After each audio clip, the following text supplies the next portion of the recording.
podcast with Derrick Beeler, David Rowe, and David Gorman. Hey guys, it's Derrick Beeler, and this is episode number 36 of the History of Aviation podcast, and this one is called the Rockwell B-1 Lancer. Amazing to think, David Rowe, this supersonic strategic heavy bomber took flight over 48 years ago. Absolutely. And it doesn't look like a plane that was, 50 years old, basically. It looks fast. It looks sleek. It doesn't look like your traditional bomber at all. So it's sort of an outstanding in its field aircraft. Very beautiful to look at, very fast, and it's very, very capable. Man, it most certainly is. It's one that I remember the first time I ever saw one. It was on the ground, and I was overlooking a airport, and I could see it through the gate, through a fence, and I was like, "What? Look at the size of that thing!" I couldn't believe how big it was. I knew it existed. I'd seen video and pictures, but just huge, big swing wing and everything like that. And it still looks very modern. Its role has developed and changed over time, but still going strong. Flies like a hot rod, big afterburners, everything. So it's a great looking plane, and can't wait to talk about it with you guys. Yeah, absolutely. One of my first memories of the Bone, as the B-1 is affectionately known, was at an air show. Pretty sure it was in Knoxville, as a matter of fact, probably in the 90s. And my father and I were at the air show, rainy day. The Thunderbirds were there. We were waiting for them to fly. Rain's coming down, and we wandered underneath the B-1 that was on static display.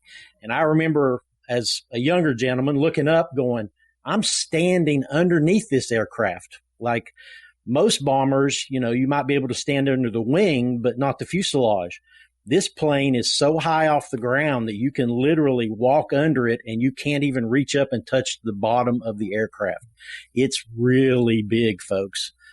Just an amazing thing to see. It's got 3 bomb bays. So as you're looking up into it, it's quite capable and can carry a load and a half. So anyway, the B-1 bomber, which is called the Lancer, and the nickname is the Bone, is a Rockwell International product. Was originally designed by Rockwell, and they have put together a really great airplane.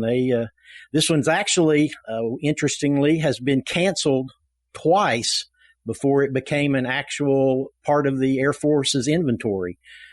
They started out in the 60s looking for an advanced strike type bomber, and due to some politics and due to some other issues, they kind of canceled it. And so it had to come back again under a new program. And they actually built the first 4, which are called B-1As. And interestingly, this one will interest you, Dave. The XB-70 Valkyrie was mentioned as one of the forerunners to this aircraft. The B-58 Hustler and the Valkyrie were 2 of the aircraft that led to the development of the B-1 bomber. It certainly has a lot in common with it. The North American was absorbed into Rockwell and then kind of disappeared, but North American developed the XB-70 Valkyrie, which was supposed to replace the B-52, and then the B-1 was supposed to maybe replace the B-52, and we know how that's worked out so far. Everything's supposed to replace the B-52. Oh my gosh, they just keep fixing it up and upgrading engines and avionics and all kinds of things. But back to the B-1, this was a plane that you're right. It was early was supposed to be a low flying, high speed bomber, and if I remember from the time, they were having issues with the radar, the terrain following radar. They were concerned about having high flying planes like the XB-70 with Russian missiles being able to knock it down out of the sky. So they were changing the mission, and it became a real political hot potato. The Carter administration in the 70s canceled it. And then when Reagan was running for president, he promised all those aerospace workers that he was going to bring back the B-1. They changed the mission. He brought it back. But it really was a bit of a political hot potato. I remember reading a book about politics in the B-1 years ago. That was pretty fascinating because they talked about how the aviation industries in California, oftentimes they subcontracted pieces of airplane projects. So you'd have one company maybe working on the landing gear, another company doing the wings, another company with fuel cells, things like that. But they all would collaborate on the final, construction or whatever.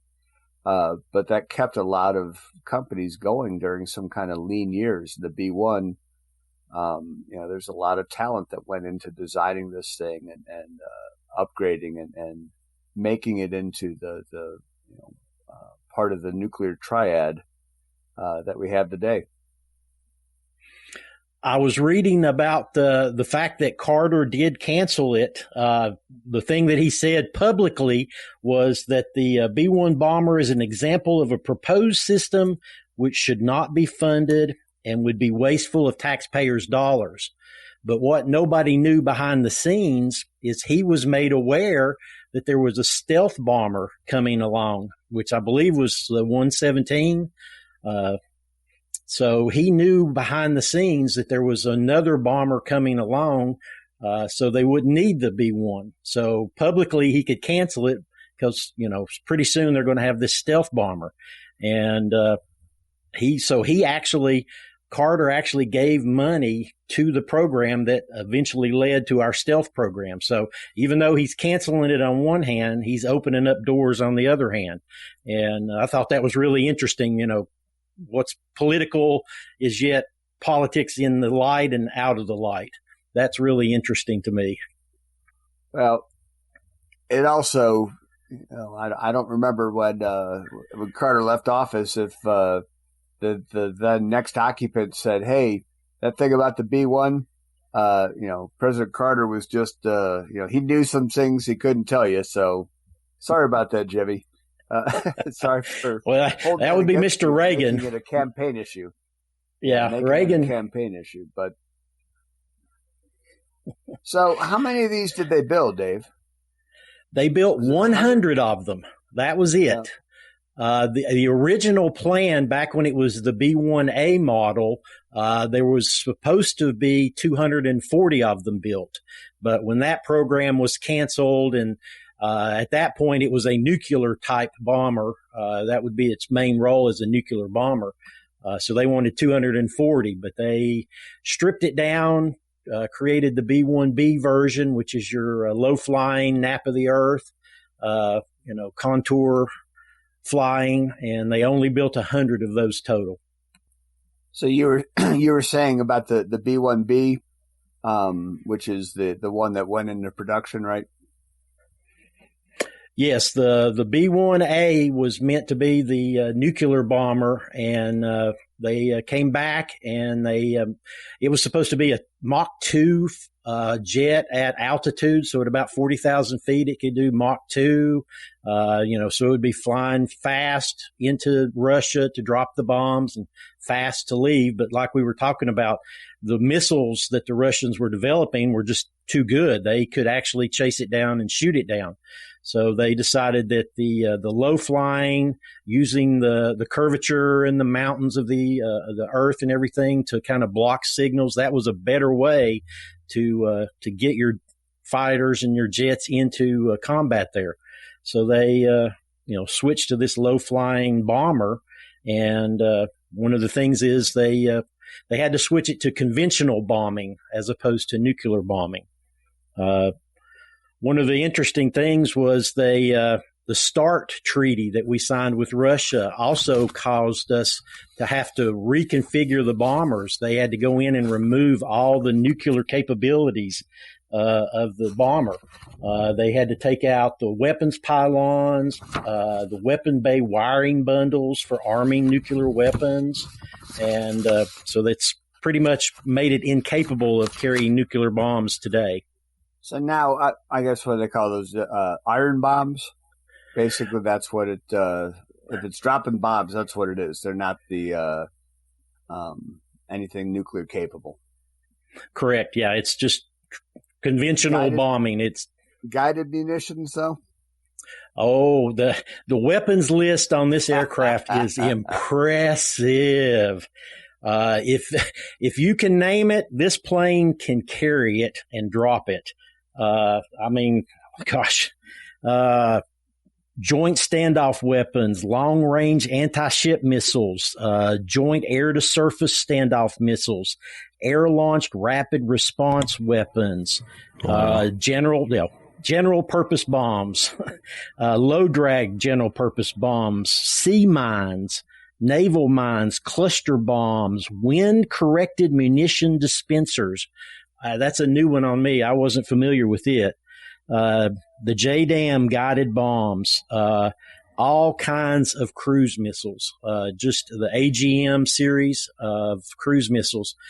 And they can carry a lot in those bomb bays.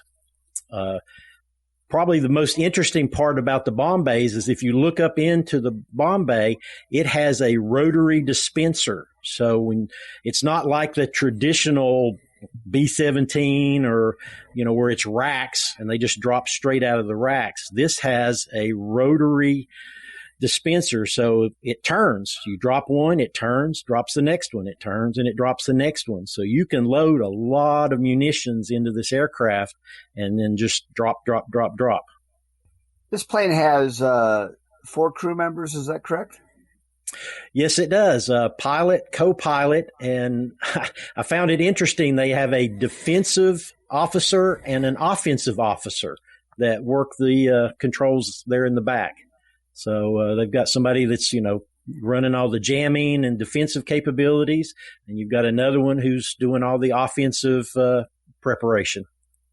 Now, you say in the back, but that's not a tail gunner. That's just in the back part. No. Just the the back of the cockpit. No, there is no tail gunner in this aircraft. There's no guns back there because it's flying low and it's flying fast. I've had a chance to look up the ladder of a couple of B-1s. We had one in Knoxville a couple of years ago at the show, and had the crew door open, and I thought I could probably just go up a couple of steps and see inside. I'm pretty tall, and seeing the armed guards nearby made me double think that. But I really would like to see just what it looks like up inside of there, because it's such a cool looking aircraft. And you're right about the heritage with the XB-70. I mean, that a big, huge, sleek, pointy thing with big moving wing pieces is really attractive. Big engines on this sucker too, by the way, and there's plenty of videos out there. I've had a chance of seeing a B-1 doing touch and goes, and this was I saw it at McGee Tyson in the early '90s, and wow, Bruce gives me a hard time because I have to remind him that once again I didn't have a camera. But I was up on Hobbs Road overlooking the base because I saw a B-1 flying over, and I went up there and I watched it do 3 or 4 touch and goes, and boy, when it did the go after the touch, and it sent out like 100-foot afterburner flames, and it was twilight, and so it was fantastic looking and louder. I'm sure that most of the time those neighbors are used to just regular jet traffic, but there's nothing like the thunder and rumble of a B-1 just tearing it up like that. Incredible. I've watched a bunch of videos from Nellis Air Force Base out in Nevada, and those nighttime landing and takeoff videos, like you were saying, the engines on these things, they are what were they called? F101 GE 102 turbofans with the afterburner, and when they hit that afterburner, it's just a mile long, and it's just loud as it can be. Just amazing to watch it take off. And this plane, especially with the swing wing, I mean, it's very maneuverable. It's got some pretty good handling at low speed and definitely with high speed too. But I've often heard it said that it flies kind of like a fighter. It really is a hot rod up there. And a couple of years ago at Oshkosh, overcast sky. If you were there, a B-1 took off and climbed out and did a spiraling climb up to probably, 10 or 12,000 feet in full afterburner. And once he got into the clouds, which were only at about 2,000 feet max, I guess, you could see the glow of his afterburner and the incredible roar of the airplane. And you could kind of see this light that looked like a flashlight in the fog kind of shining. And it was incredible. It was so cool. Wow. But it stayed loud for 2 minutes as he was climbing out. What a ride that had to be. Oh, absolutely. I was reading it can rate of climb is over 5,000 feet a minute. So, I mean, it gets up and goes fast. But that's the whole purpose of those swing wings that it's got. It stretches them out straight, and it's got lots of lift, and it's quite capable of getting off a runway quickly. And then when it sweeps them back, it starts going at that, Mach 9.6, 200 feet above the ground. Sorry, Dave. That's pretty fast. Sorry, definitely. Dave, I missed you. Last thing you said there. Oh, okay. Sorry. Did I drop out? I was saying that the swing wings on the B-1, they were made to make it take off in shorter distances than your traditional bomber. So it gets up off the ground really fast. And then once it gets up in the air, it swings those wings back, and it can do a 0.96 Mach at 200 feet above the ground. So it can move fast. Can you imagine? No, I cannot. That's super, super fast. I mean, that you're trusting that radar in that nose to really take care of business. That's the idea. So sometimes I've seen this fly in a flight of three with a B-52 and then the B-1. So you got the B-1, the B-2, the B-52. And that's a whole lot of metal in the air at one time. And they're flying formation.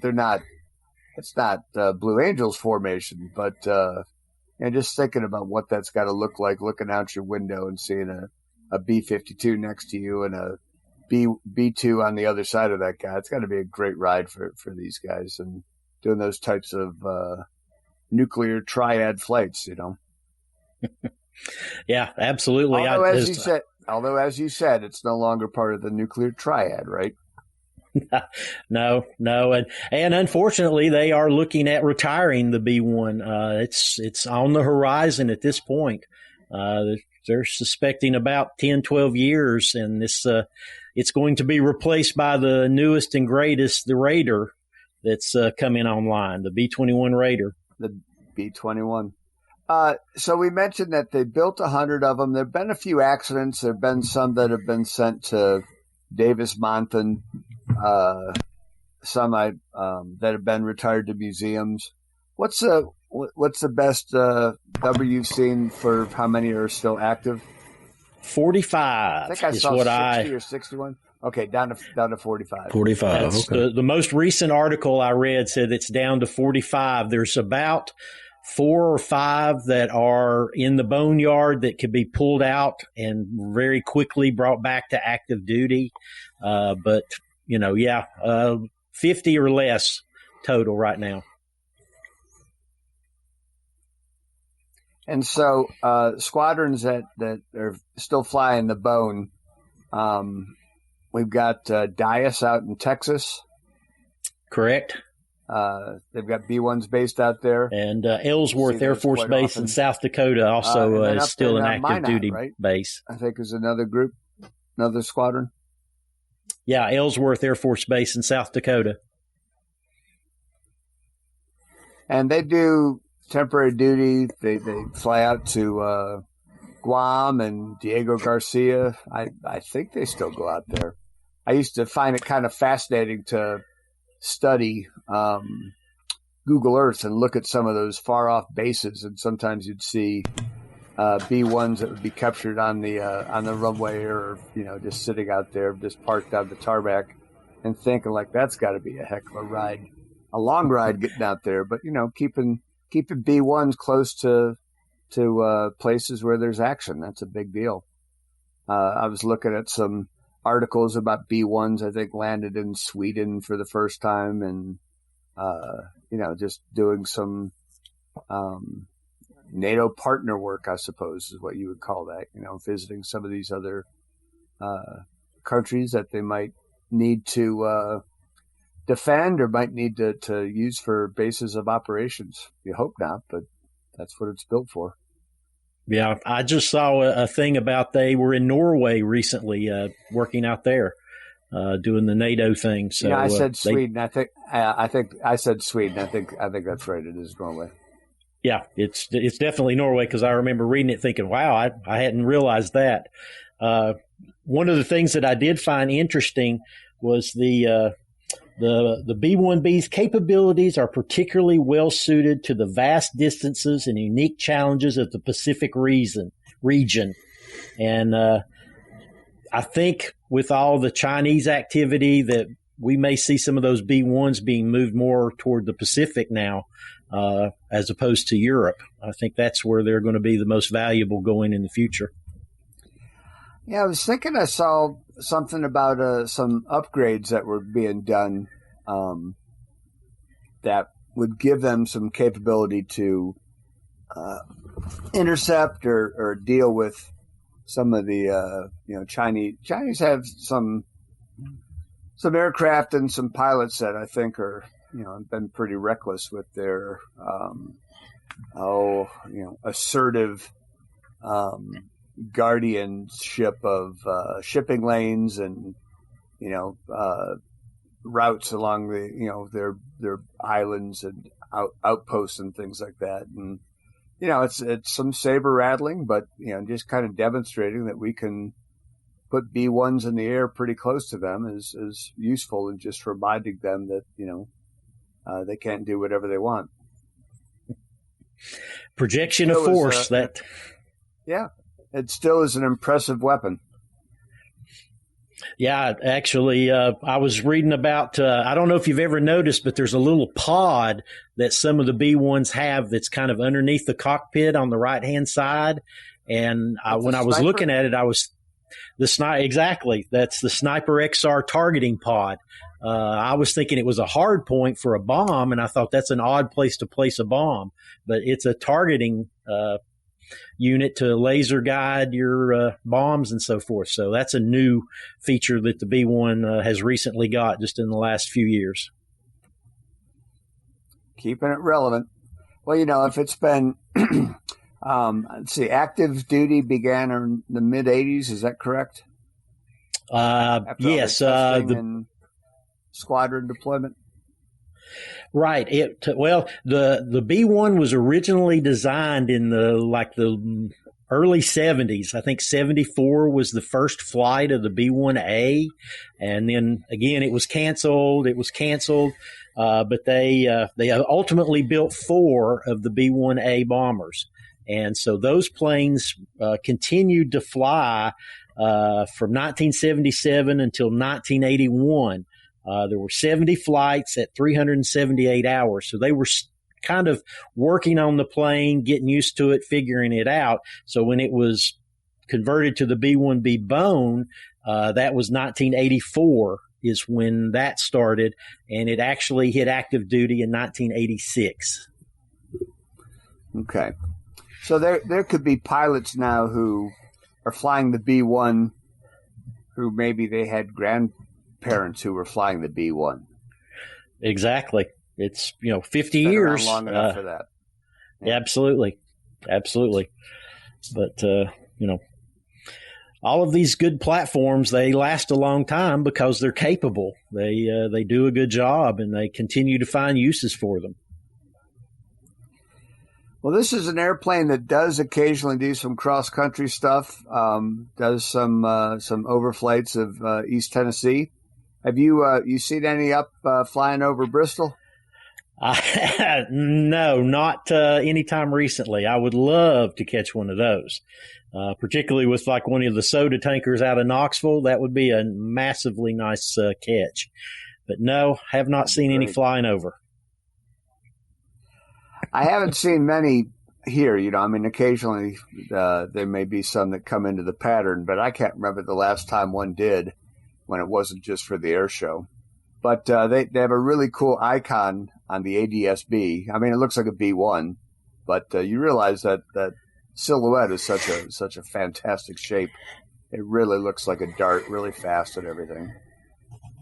Right. Yeah. When it sweeps those wings back, the wings go from 15 degrees back to 67.5 degrees. So when they're swept all the way back, it looks like a dart. It really does. And it's got this blended wing. So the wings blend into the fuselage. So, it's great for aerodynamics. It's even stealthy. Not really stealthy, but it's got some radar absorbing things. It's got some fins in front of the engines so that the radar doesn't ping off of them. But I was reading that it was, as compared to the B-52, it's 1/100th the radar signature of a B-52. So it's way less than a B-52 bomber has. Well, if I were a B-1 pilot, I'd be saying that kind of stuff all the time to those B-52 guys. Exactly. When was the last time you put your buddy?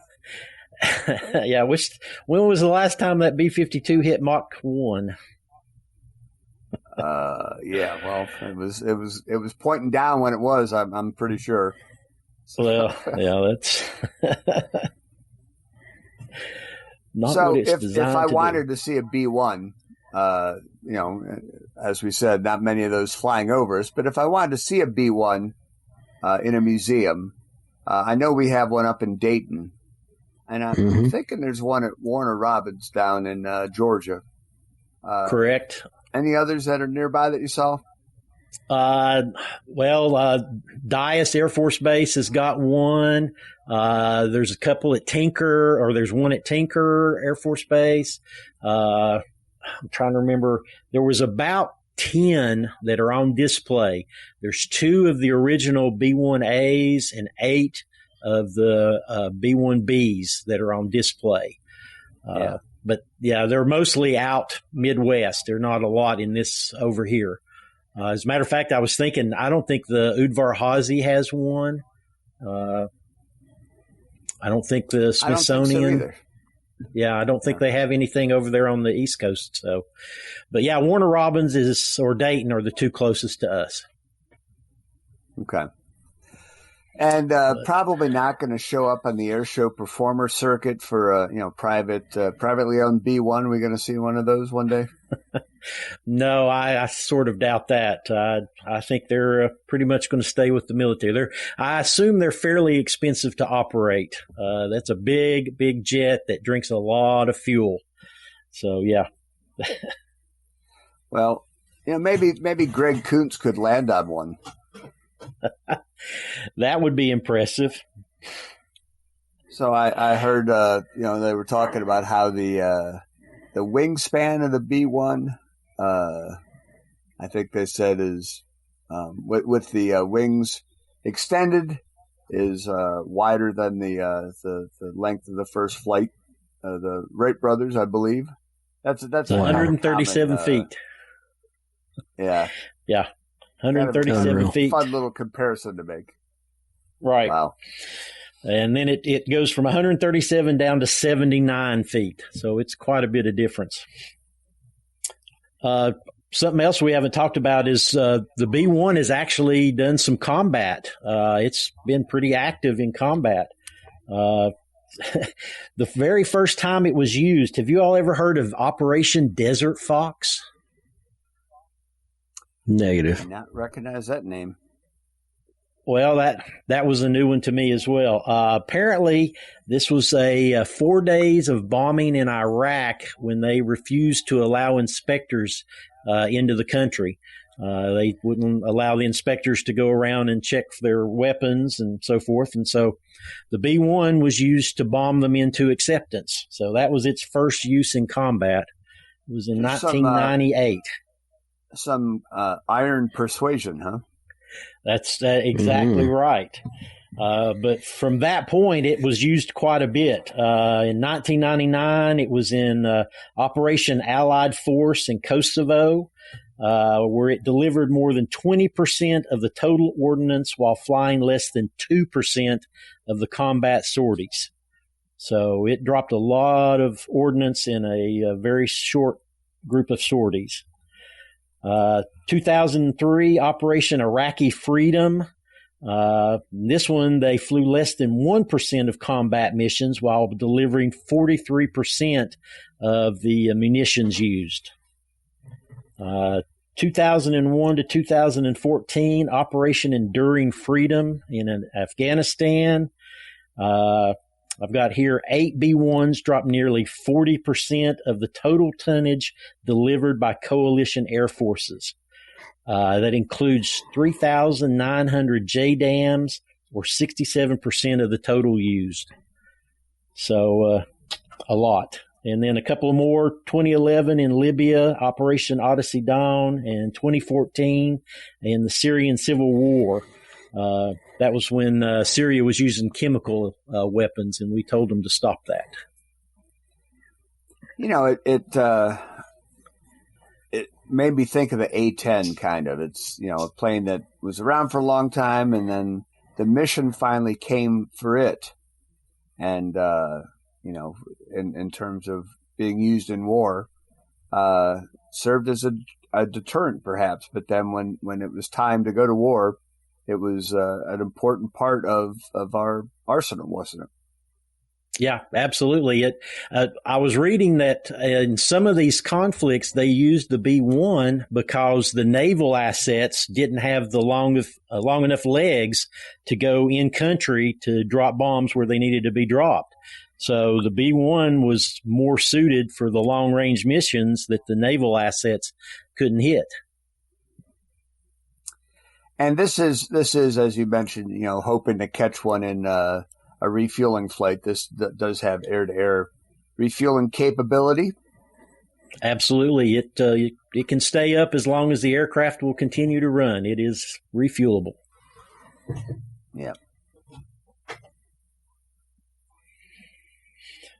Here's an interesting little tidbit. Have you ever heard of the B-1R? Negative. No, sir. It was a proposal in 2004 for a regional version of the jet. It's going to have some advanced radars, air-to-air missiles, and this was the most interesting part for me. It was going to have the new Pratt & Whitney F-119 engines that were currently used in the F-22 Raptor. So they were thinking of building a B-1 with Raptor engines. But it'd have 4 of them. It would have 4 and a top speed of upwards of Mach 2.2. But it would have a 20% shorter range, so it would burn through the gas pretty quickly. But I don't believe they actually built that model, but that would have been an interesting one to see and hear.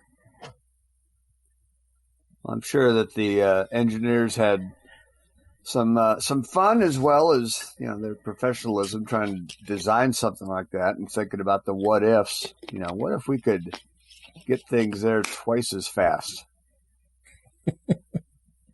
Absolutely. It's always about speed and you know, stealthiness today. Well, you know, the Valkyrie, the XB-70 was, you know, Mach 3.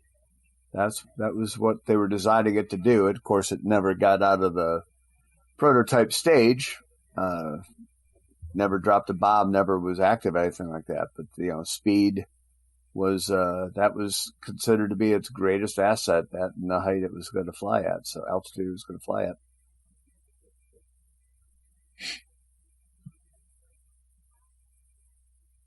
Yeah, one of the things, the things that the B-1 can carry, the internal bomb load is 75,000 pounds.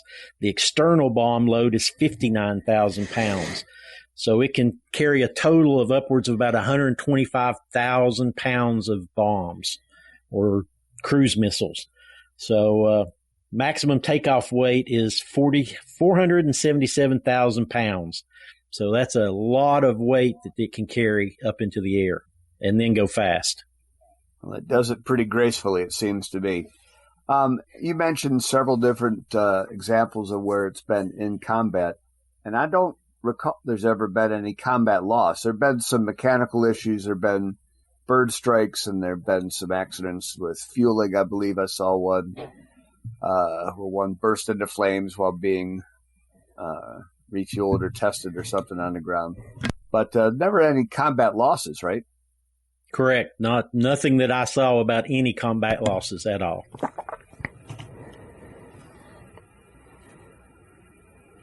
Let's hope that remains that way. I know, like I said, there was an accident many years ago over in western Kentucky, not far from where I used to live, that was a bit of a unusual thing. I'm trying to remember some of the circumstances, but if I remember, I think the entire crew got out of that one. But it was a reminder that B-1s are flying over, all over America from time to time, or at least they were at that time. Let's see, that was 1998. 2 crew members ejected. Another one walking in a field, picked up, and let's see. Yeah, the crew bailed out and the plane flew for another 12 miles before it crashed. Huh. But everybody survived. Everybody was okay. It was from Dyess Air Force Base and crashed near the town of Marion, Kentucky. No munitions. Just a test flight that was going on, crashed at 1:15 in the afternoon. Wow. Something went wrong. 25 years ago. But what an impressive airplane, and one that I'll never ever get tired of seeing. It on the ground it looks fast, in the air it looks faster. It's awesome to see it cycle its wings, which after it takes off and pulls them back a little bit for the high speed passes. And by high speed passes, I mean it's not doing anything crazy like it could do, but it's just seeing something that big that's moving on an aircraft is impressive. It looks futuristic, looks like a strange insect or something with the kind of spindly looking front gear, that long gear and everything. The crew, Dave, you may have this number. How high off the ground is the crew? I forgot to look that up. That was one of the things I was trying to remember to look up, was how far, how much space is there between the ground and the cockpit, because it's so high in the air. Yeah, well, like you say, I mean, I can stand under the nose without any trouble. No worries about hitting my head. Maybe on a geared door, but I'm not going to hit it on the bottom of the fuselage. So they're up there. They're at least 15 to 20 feet high. So. Yeah, easily. Yeah, absolutely. So it's always cool, and the B-1 crews have some cool swag that they sell up in Oshkosh. I have a tie-dyed shirt that a red shirt from one of the Dyess squadrons. It's really, really cool looking, with a very stylized B-1 silhouette on it that looks really good. Crew patches, and they lots of plays on the word bone for B-1. They're bad to the bone, and they do all kinds of things. Maybe some things we can't mention on the air, involving the name the bone. But impressive plane, and I can't wait to see another one. Hope to see one again soon. Oh yeah. Did you know that the B-1 holds 61 world records for speed, payload, range, and time to climb for its class? So it's a award-winning record holder. It's kind of hard to believe that there's 61 actual records that could be held for its class, but I'm not too surprised. I mean, it's an impressive bit of engineering.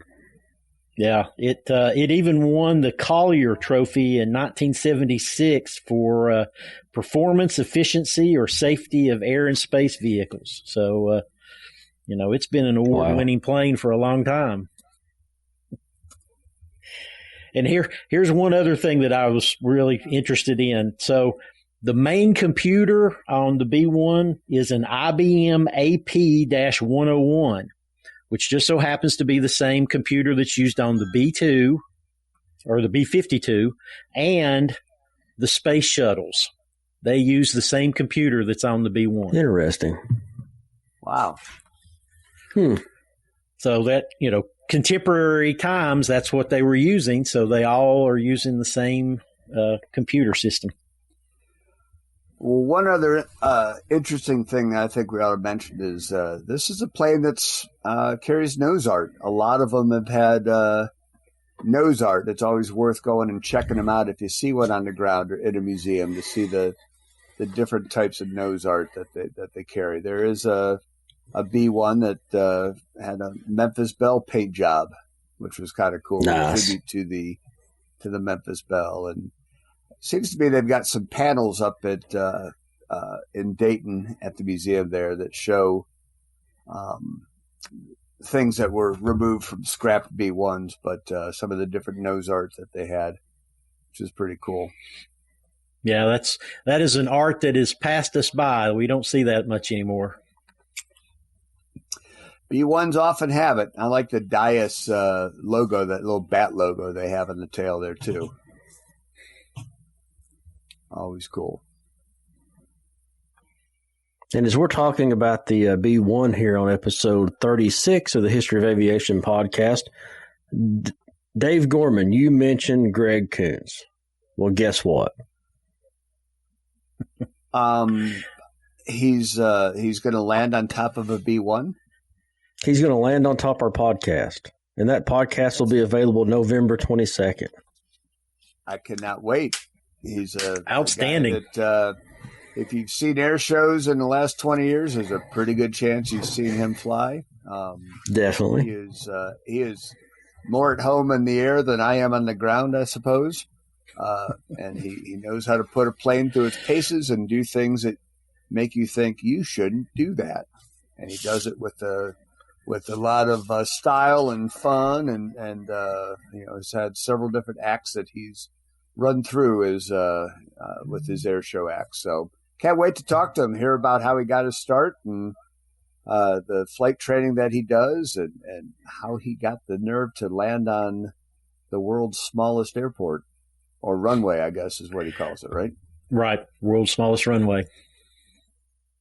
Yeah, and it's so I've been getting emails about this, by the way. So that episode will be available November 22nd at 6 a.m., and that'll be the Greg Kuntz interview. Can't wait. Looking forward to it. And something else that I was, we got a real cold snap here later last week, and I really got to get on the laptop and dive into Aerophile, Dave. Oh, okay. So that's our own David Rowe's website, Aerophile. You got to check that out. Tell us a little bit more about that. That is the name that I go under on all my social media. So if you're on Facebook, Instagram, YouTube, and obviously I've got my own website, aerophile.com, AEROWEPHILE.com. I have got tons of pictures and videos. As a matter of fact, just this week, I uploaded photos of a space shuttle launch from Titusville, Florida from 2000, the year 2000, the Atlantis. That was my one time getting to Florida in time to see a space shuttle launch. And I just scanned the photos, cleaned them up, and uploaded them to my website. So go check them out. I like it. I think I will. I have professional jealousy, and I'm going to have a tough time getting over the fact that you got to see a shuttle launch. I did. I'll cover it up, but inside it hurts. I think he has some kind of secret behind the scenes thing where he hears about things just well before we do. He clearly a connection. Now, it's somewhere. Don't mention the shuttle launches a long time in advance. But, I did not make it down there. I did not have the guts to just go, which I should have done, because nowadays I would have had no trouble finding the time to get down and see a shuttle launch if I had the chance again. I did see a GOES, GOES, weather satellite launch in 2009 that was completely coincidental. Not the same as a shuttle. It was okay though. I liked it, but I will check out your pictures. I will try not to leave pithy comments. Well, while you're looking around on Aerophile, I've also got some SpaceX launches that I've taken, some recent launches in the last couple of years. So I've also got some of those out on my YouTube channel. So if you like to watch the SpaceX fly, I've got that. Got a direct line from Elon Musk. It wasn't enough just to mention your shuttle launchers that you photographed, but now we're going to throw in some SpaceX too, huh? All right, the pain is real, folks.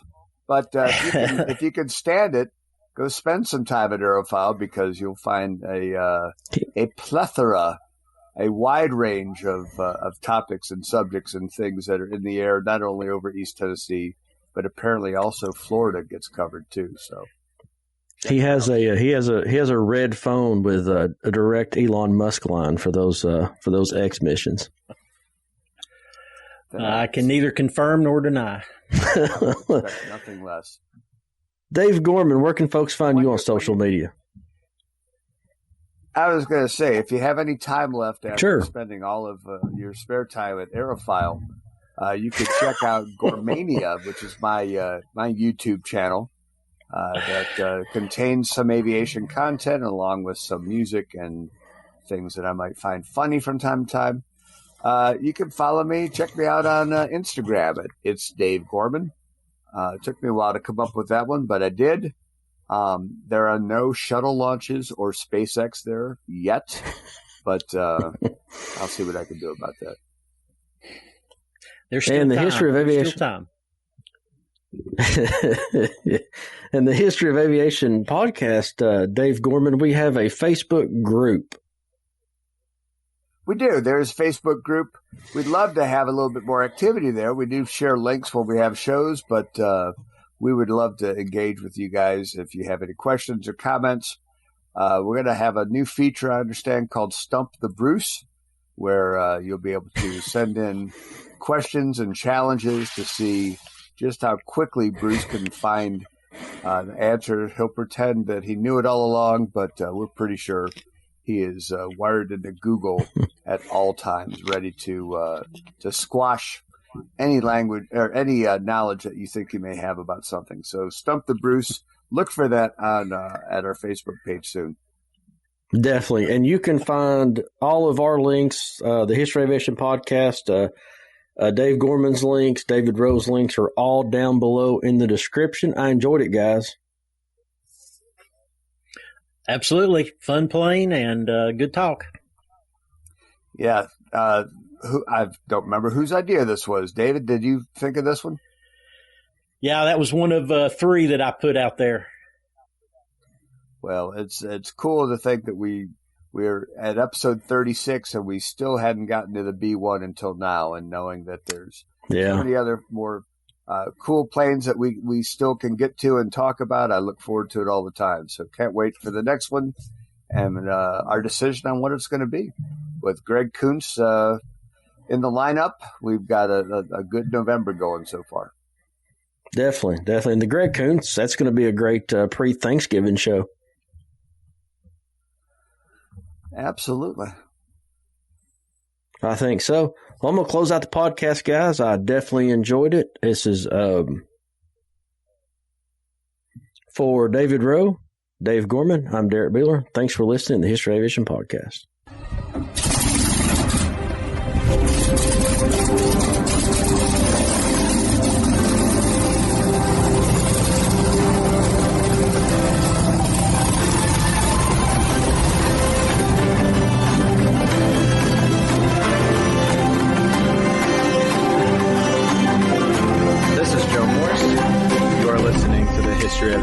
Aviation Podcast with Derrick Beeler, David Rowe, and David Gorman.